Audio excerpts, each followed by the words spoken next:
Itu siapa gitu, kok berdiri cantik gitu ya, ayo kamu ikut saya gitu. Perempuan ini tuh kayak narik mami, terus mami tuh kayak dibawa terbang, kok badan aku di situ sementara aku di sini gitu ya. Logika aja seorang perempuan jalan malam-malam ke laut tuh ngapain gitu kan, kalau nggak suara yang mami denger ya. Apa yang mami lihat itu ya menurut mami sih ini adalah sosok beliau Bunda Ratu. Dia mengatakan bahwa akulah penguasa pantai selatan. Itulah awal mami bertemu sosok Bunda Ratu yang memang mami yakin itu adalah Bunda Ratu. Pernah berkarir di panggung musik, Dewi Dyadiva meniti jalan menikung hingga menekuni dunia spiritual. Perjalanannya sangat panjang karena ia dibekali tetesan darah para leluhurnya yang kuat prihatin. Sudah sejak kanak-kanak, ia juga dikenal sebagai seorang indigo yang peka pada hal-hal tak terlihat. Bertahun-tahun kemudian, terjadi peristiwa sangat monumental yang membawanya bertemu dengan Kanjeng Ratu Kidul, sosok gaib paling masyhur bagi para praktisi spiritual. Lalu, seperti apa kisahnya? Jangan dulu berlalu, masih akan banyak keganjilan terjadi di sini. Dan jangan lupa subscribe, like, share, dan komen agar tak ada yang terasa ganjil di sekitar Anda.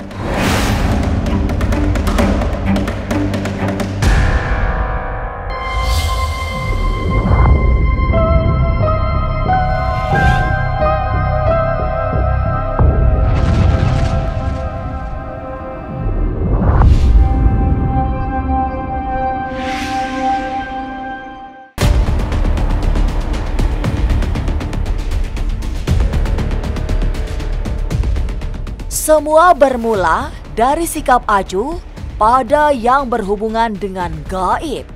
Meski ia disebut-sebut oleh keluarga besarnya memiliki kepekaan batin, sang ayah juga mempunyai garis darah Pajajaran yang mewariskan ketebalan spiritual.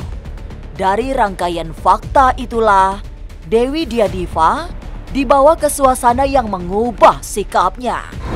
Sebab di tahun 2005, setelah sang ayah wafat, ia bertemu dengan sosok misterius yang mengajaknya menembus dimensi mistik. Kebetulan ayah saya almarhum juga merupakan salah satu keturunan dari Pajajaran seperti itu ya, dan kita mempunyai silsilahnya juga gitu ya. Bapak saya meninggal bulan Juni, di bulan November itu tepat tanggal 26 ketika mami lagi tidur, kurang lebih jam 9 malam, mungkin masih siang lah ya pada waktu itu. Tiba-tiba mami tuh hanya melihat sosok ada perempuan bermahkota itu berdiri persis di depan pintu kamar mandi aku gitu. Pas mami melek, itu siapa gitu, kok berdiri cantik gitu ya. Cuma dia nggak ngomong gitu, cuma mami tahu kalau dia tuh nyuruh yang, ayo kamu ikut saya gitu.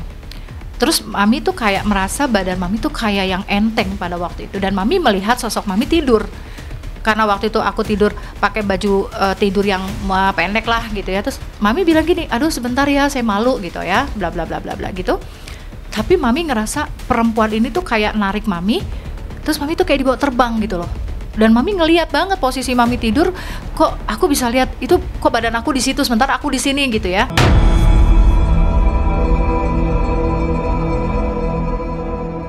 Perjalanan terus dilakukan. Ia merasa dibawa ke sebuah titik yang sangat senyap. Suasananya serupa senja sehingga terasa sejuk, tapi penuh dengan misteri. Setelah itu, terdengar suara yang merdu, seperti suara seorang kakek yang bijak dengan kalimat-kalimat pitutur luhur. Wanita cantik yang membawanya terbang sudah tidak ada, hilang tanpa ia tahu. Nah terus aku pergi ke satu tempat yang menurut mami tuh nggak ngerti itu di mana karena nggak ada ujungnya gitu. suasananya itu sih kisaran sekitar kayak jam 4 sore lah gitu ya. Hawanya tuh bener-bener sejuk gitu ya. Terus mami tuh kayak diturunin kayak setengah jatuh, kayak dijorokin. Terus di situ mami baru sadar bahwa mami sendiri gitu. Nah, sosok perempuan ini tuh kayak hilang entah kemana gitu kan. Disitulah baru mami merasa ketakutan dan teriak, terus tetap nggak ada orang. Nah, tiba-tiba tuh di ujung sekali tuh ada kayak cahaya keluar, kayak cahaya matahari mau terbit gitu ya.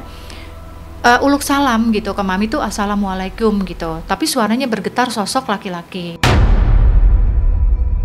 Dari situ mami langsung menjawab waalaikumsalam gitu, karena kan ada yang salam gitu ya, tapi mami lihat gak ada orang gitu. Nah, tapi di saat itu mami cuman kayak dinasehatin lah sama sosok suara tersebut gitu ya, dinasehatin panjang lebar gitu kan, dinasehatin pokoknya banyak hal yang baik, sampai aku tuh nangis pada waktu itu. Ya Allah, ternyata aku nih, aduh nggak ada apa-apanya ya gitu. Tapi sosok siapakah orang itu gitu kan, mami nggak tahu gitu. Tiba-tiba nggak tahu nih entah berapa lama lah pokoknya mami itu bicara sama sosok kakek tersebut gitu ya.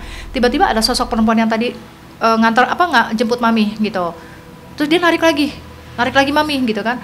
Kayaknya kita dibawa terbang lagi sama dia. Sampai di rumah itu mami tuh kayak dijorokin lagi, barulah mami tuh bangun gitu kan. Dan ternyata begitu mami lihat jam itu jam 4.20. Artinya mami dari jam 9 itu tuh pergi yang cukup lama, berjam-jam gitu kan. Karena memang posisi mami tidur sendiri.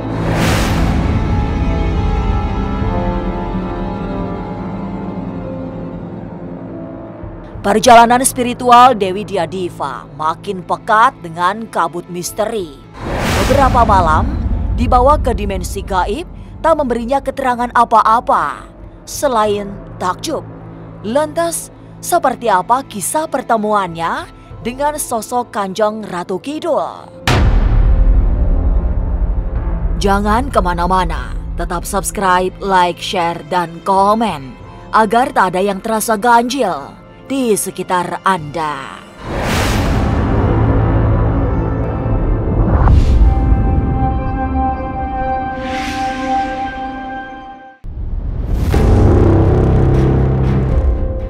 Peristiwa-peristiwa ganjil sering terjadi sejak tahun 2005. Puncaknya pada 2019. Setelah terdengar bisikan untuk berangkat ke Jogja, melakukan ritual di pantai Parangtritis yang magis. Dewi Lyadiva berusaha mengikuti bisikan yang ia anggap sebagai bisikan gaib itu. Tapi hingga sampai di Parangtritis, yang dilakukan sekedar menjalankan bisikan-bisikan, termasuk saat diminta membawa sesaji, kemudian membawanya ke pinggir pantai. Aku nih sering diliatin sosok perempuan cantik gitu ya. Nggak tahu gimana, terus tiba-tiba kamu berangkat ke Jogja, dia bilang. Bingung kan, ke Jogja mau ngapain gitu. Tiba-tiba kamu nanti harus ke Parangtritis, kamu harus ke sana. Bawa sesajen ini, tambah bingung kan gitu kan. Mami selalu cerita ini kepada anak, kepada keluarga gitu ya. Satu, mami orang yang sangat takut dengan laut, berenang gitu-gitu, paling takut fobia laut lah gitu ya. Tapi pada waktu 2009 itu mami harus berangkat ke Jogja, mami berangkat. Nah, sampai di Jogja tuh aku baru tahu seumur hidup aku, oh ini toh Parangtritis itu seperti ini. Atau tambah takut dong karena lautnya begitu luas gitu ya. Begitu buat mami mistisnya itu berasa banget gitu ya. Kita bawa sesajen ke tempat tersebut gitu ya. Kalau menurut orang-orang yang melihat pada waktu di situ, itu katanya sih mami jalan di pantai itu awalnya dari cuman sekaki, sepinggang, sampai akhirnya sampai seperti ini, sedada mami lah gitu ya.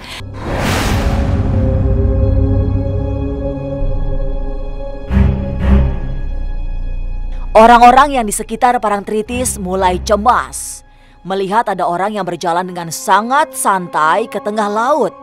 Tapi Dewi Lyadiva terus menjauh. Ia tak merasa sedang menuju tengah laut karena yang dilakukan seperti berjalan di anak tangga menurun. Meski ia merasa agak aneh karena tidak kunjung sampai di ujung anak tangga. Mami cuma ngerasa bahwa sesajen itu jalan kayak turun tangga gitu, tapi kok nggak nyampe gitu ya. Aku pikir kok nggak nyampe nih Pak Haji gitu kan, karena aku sama temanku juga gitu yang Pak Haji gitu. ya udah bismillah aja, kan kita niatnya baik karena Allah bukan karena apa-apa gitu ya, kan kita begini juga karena merasa menghormati leluhur, itu aja sih dia bilang. Terus mami karena udah capek nggak nyampe turun ke bawah, aku istighfar gitu kan, entah gimana tiba-tiba tuh sesajen yang mami bawa tuh tiba-tiba mental gitu, kaget kan, ternyata ombak langsung nyembur, apa sih maksudnya, nyiram ke muka. Nah tiba-tiba orang yang ada di pinggir pantai itu kan ngeliatin semua nih ke aku gitu ya. Tuh kayaknya mami tuh kayak bener-bener didorong ke pinggir, padahal katanya sih aku tuh udah segini, jalan ke laut itu udah segini loh. Itu kejadiannya jam 10 malam atau jam 11-an deh, jam 11 malam. Logika aja seorang perempuan jalan malam-malam ke laut tuh ngapain gitu kan, kalau enggak suara yang mami denger ya.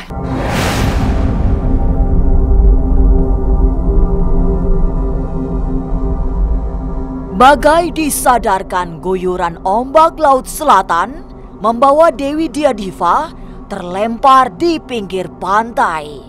Orang-orang yang melihat dibuat takjub karena sebelumnya ia sudah menjauh dari bibir pantai hingga sebatas dada.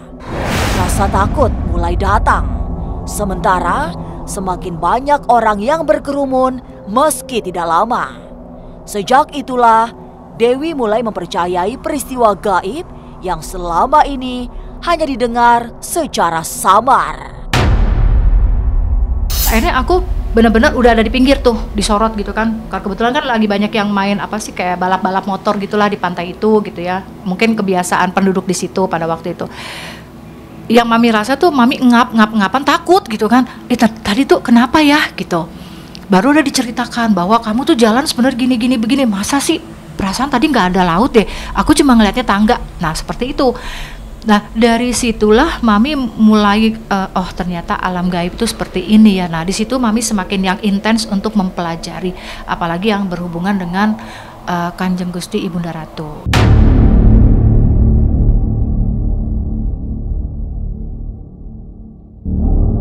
Lalu seperti apa peristiwa pertemuan Dewi Diadiva dengan Kanjeng Ratu Kidul? Seperti apa rupa penguasa Laut Selatan yang melegenda itu?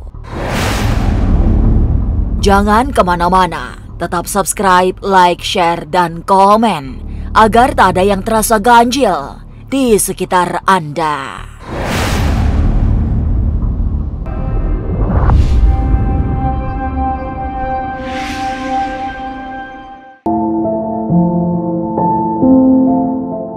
Pulang dari Parangtritis, ketebalan batin Dewi Diadiva semakin kuat.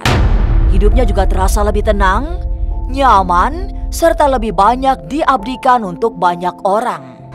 Setiap hari, setiap kali berada di dalam kamar pribadinya, yang terdengar adalah suara deburan ombak. Ombak pantai selatan yang kokoh menggelegar. Setelah itu, di lain waktu, terdengar suara kaki kuda berlari sangat kencang dengan derap yang menggema seperti suara puluhan kuda menarik kereta kencana. Ini kuping nih bener-bener ngedenger tuh ombak tuh gede gitu, ombak tuh kenceng di kamar. Aku sampai bilang sama orang tua dulu, almarhum mamaku, mah denger suara ombak gak? Gitu. Sempet aku sampai dibilang, ini lama-lama anak stres sekali gitu ya. Kok ngomong sendiri, apa-apa sendiri. Padahal mami ngerasa mami tuh berbicara dengan sosok seseorang.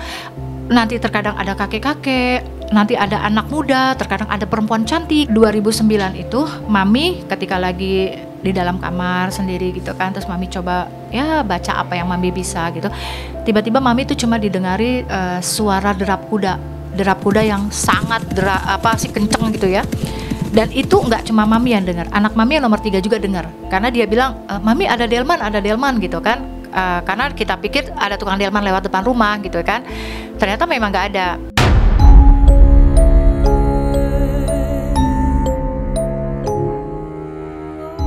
Banyak peristiwa ajaib yang terjadi dalam hari-hari Dewi Diadiva setelah ritual di Parangtritis. Semua terjadi secara misterius, mulai dari derap kuda, ringkik kuda, atau aroma melati yang menyengat tapi menenangkan. Di hari lain, yang tiba-tiba terdengar adalah suara gamelan yang mengalir merdu. Gak lama abis suara delman itu, mami cuma dengar suara ringkikan kuda. Abis dari derapnya itu langsung ringkikan kuda 3 kali. Lalu suara gamelan. Dari mulai pelan sampai yang akhirnya benar-benar tuh seolah kayak di dalam kamar aku tuh kayak ada suara gamelan yang memang lagi dimainkan. Setelah dari suara gamelan itu, terus tiba-tiba angin. Di dalam kamar tuh angin kenceng banget gitu ya, sampai kayaknya sejuk banget gitu ya. Terus aroma melati yang cukup menyengat. Setelah itu hilang. Jadi Mami jujur dari 2005, 2009, 2012 baru ya mohon maaf sekali lagi gitu ya, bahwa apa yang Mami lihat itu ya menurut Mami sih ini adalah sosok beliau Bunda Ratu gitu ya, bahwa dia mengatakan bahwa akulah penguasa pantai selatan.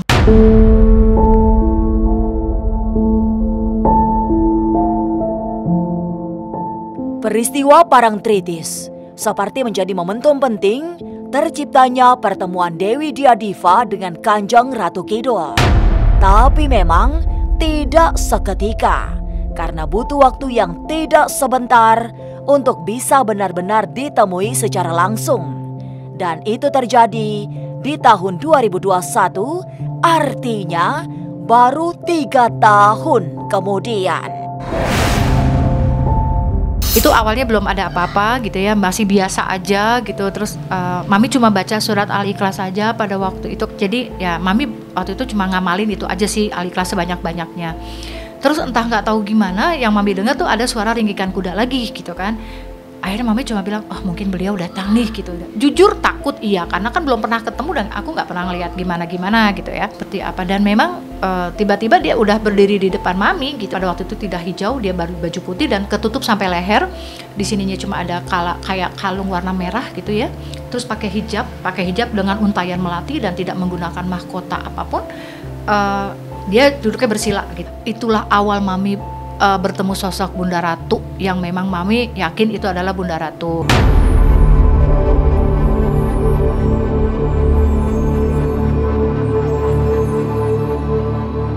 Kanjeng Ratu Kidul memang selalu menjadi rujukan para spiritualis. Tapi tidak banyak yang benar-benar bisa bertemu dengan penguasa Laut Selatan itu. Sebab hanya tokoh-tokoh tertentu dengan garis darah tertentu yang memiliki akses komunikasi secara langsung. Inilah ganjil yang akan menguak berbagai misteri di alam nyata dan tak kasat mata. Sampai jumpa pada episode selanjutnya dengan kisah-kisah ganjil setiap hari Senin, Kamis, dan Jumat pukul 5 sore. Tapi sebelumnya, jangan lupa subscribe, like, share, dan komen agar tak ada yang terasa ganjil di sekitar Anda.